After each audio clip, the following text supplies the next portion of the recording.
Acordo maioritario dentro do grupo de traballo para manter o sistema de repartición vixente da cota de sarda no Cantábrico Noroeste. É moi favorable para as artes menores.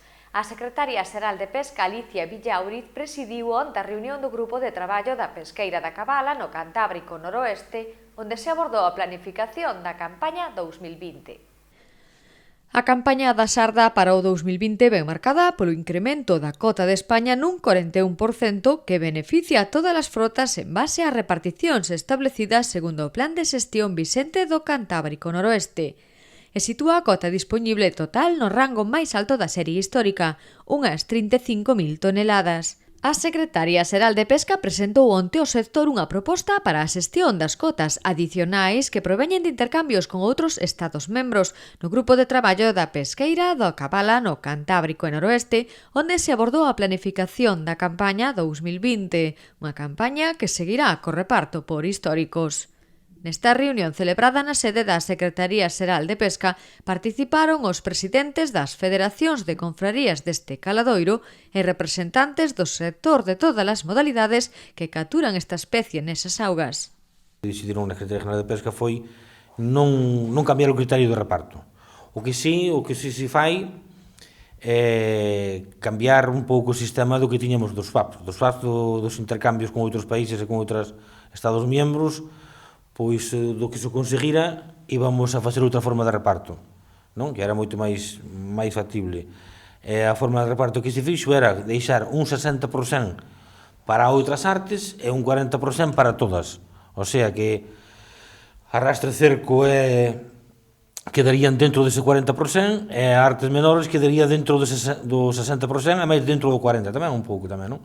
Entón, claro, esa forma de reparto sei que moito, por unha parte, non gustaba, pero, bueno, nos vemos razonable, tanto Asturias como a País Vasco, Cantabria e todos e Galicia, pois que fora así, non? Que fora, polo menos unha vez, premiado a arte que nos ten.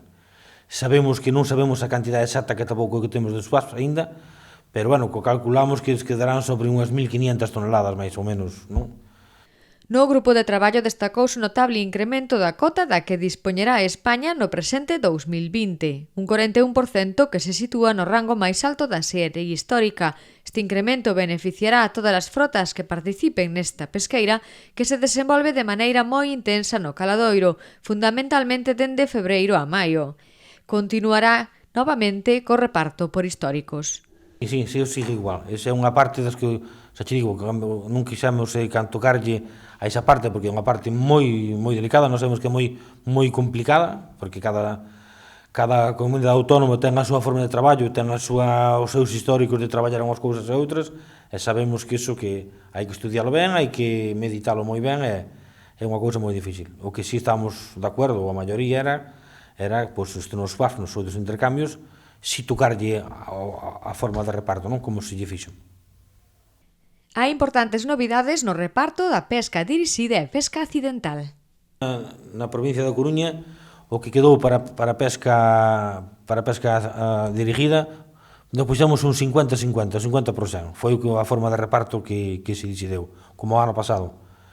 E despois, para a pesca accidental, o que se decideu foi poñer 2.000 kilos, pero ao mes. En vez de poñer 300 á semana ou 400 á semana, pois decidimos poñerlo ao mes porque era moito máis rentable, pois unha semana había mal tempo, pois a semana que puderas pescar, non? Entón foi... Sí, bueno, foi por maioría, iso nas federacións, sobre cada federación, nos na Coruña, foi por maioría, foi a proposta das cofradías que máis eligeu, non? Finalmente, a Secretaría Xeral comprometeuse a enviar un esquema de como se realizaría esta repartición utilizando cifras provisionais a que aínda non finalizaron as negociacións con outros Estados membros para os intercambios de Cabala. Na Coruña escolleuse o 23 de marzo para a apertura da campaña, que xa está aberta para artes menores.